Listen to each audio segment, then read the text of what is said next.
guys, so today I'm just going to make a really quick video answering some questions here. I picked out just 10 of them. I'm just gonna go through them. I think they're very interesting questions. So first one, what shift do I work? I work 3/12, so I have 4 days off in a week. So technically I only work 3, 6, 9, 12 days. I only work 12 days. I don't usually work 3 in a row because that would kill me, so I kind of space about and it works perfectly. What's allowed to wear in surgery? Okay, so you're not allowed to wear nails. This is why my nails are clean. You're not allowed to really wear like dangly earrings. It's okay to wear a necklace. See, I'm wearing a necklace. You can't wear a watch, obviously, because you're scrubbing.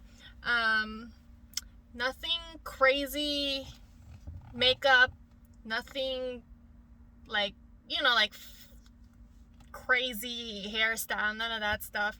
I personally think that it's mostly like the nails, the jewelry, and you cannot wear like long sleeves because obviously you're scrubbing, right?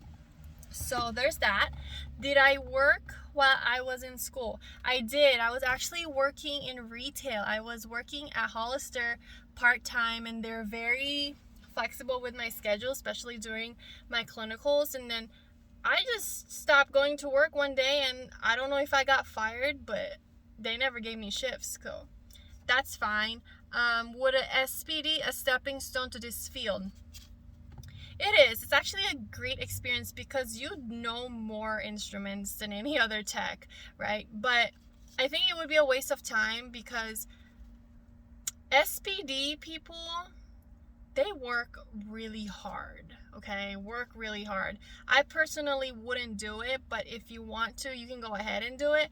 But I think it's only a certification, so there's like no associate involved in it. So if I were you, I would go straight to CSC, associate's degree, and you could just get into surgery really quickly. Then I think that's just my opinion. Do surgeons yell at you? Yes, they yell at you. It's like literally babysitting adults. So in this field, you kind of have to develop some type of thick skin and just stand up for yourself. And I do have a story about how this one surgeon made me cry because he was just so douchey. Okay, he was douchey, and I didn't know what to do or what to say because I was a student. I mean, what? So I don't know. It was terrible, but that's on another video. But yes, surgeons do yell. They have like a toddler syndrome, some of them, but it comes with experience. You learn how to figure out their personalities and what works. Does my glasses get foggy? Yes, on my mask it does get foggy. However, there's a way to do it so that it doesn't get foggy. Like, for example, this, right? It's so gross. It's all like whatever. It has this thingy here, like the thing that bends, right? And you want to just put it really, really tight underneath your glasses here. Okay, and the trick is to breathe slow. I don't know how else I could explain that, but literally calm down, because you're gonna hyperventilate and then everything would like seep through and it's gonna get foggy. It's gonna be so annoying, especially if you're wearing a shield. Ugh, terrible. For me, I don't know if it would help, but literally breathing slow and just calming down helps. Try that. Breathing techniques, meditation, yes.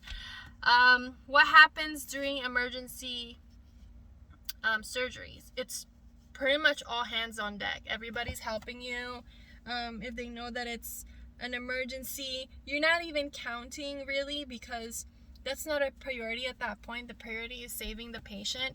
And at the end of the day, you could also do an x-ray. So if there's like a retained instrument or a lapse in there, they'll be able to see it. But obviously during the surgery, you'd still have to be vigilant of what's being thrown there. You can't just like, oh, forget it, we didn't even count, whatever. you'd still want to protect the patient by at least counting the labs, when we can also assume that it's like 5 in a lab. So it's kind of like a guesstimation, but no matter what, you'd have to do an x-ray if you didn't count. Is this job good for family? I don't have kids, so I can't really answer this question much, but some people do make it work. It works for me. 312s work for me perfectly because I have other things going on in my life, but for some people, they like night shift better because they can see their kids during the day. I can't really say much on that. There's a lot of shifts that are available, so you kind of like have choices to be flexible. I mean, if that does that make sense? I don't know what kind of lifestyle you guys live. If you take your kids out, you know, some people, they have like cheerleading, softball, all that with their kids. I'm not really sure, but for me, I only have 2 cats and I don't walk them and they don't do nothing, so I just go home and mind my business. So it works for me. Last one. Does my hands get numb under my gloves? Numb. Okay, yes, it does if I wear a really bad glove. Well, bad glove, that's not a really good explanation, but it's not a special glove, but my favorite gloves are the Eclipse. And my other hospital doesn't really have Eclipse, so I don't have a choice, which then makes my hand a little crampy if I'm like retracting, right? So if you've seen my previous videos, I typically use 7 below and 6 Eclipse up, only because my hands swells and I want them to have room for expansion and for those crampy moments. And it works perfectly. But if I use like a different type of material glove, like Surgeons, the green ones, they're so tight. They're so tight. Even if I'm doing 7/6, it's just really tight, and those makes me cramp. So if you're picking and you don't know what gloves you want, if you're in clinicals or you're a student starting out, I highly suggest to try them all out, dude. Just like see which one feels better while you're either retracting or while you're loading blades. Those are the most important things because they snag if it's like too big.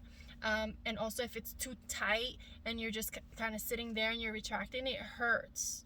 Not gonna lie, it hurts, okay? So when you have the time, just pick your basic stuff, and then once you actually do the job and you feel that your gloves are not really fitting you, then you can change to different ones. I actually took a picture of our available gloves at work, so I'm going to explain to you like the different colors and stuff and the names and everything. So that concludes the 10 questions, and I'm going to do more of these videos in the future. So thank you guys for watching. I really appreciate it.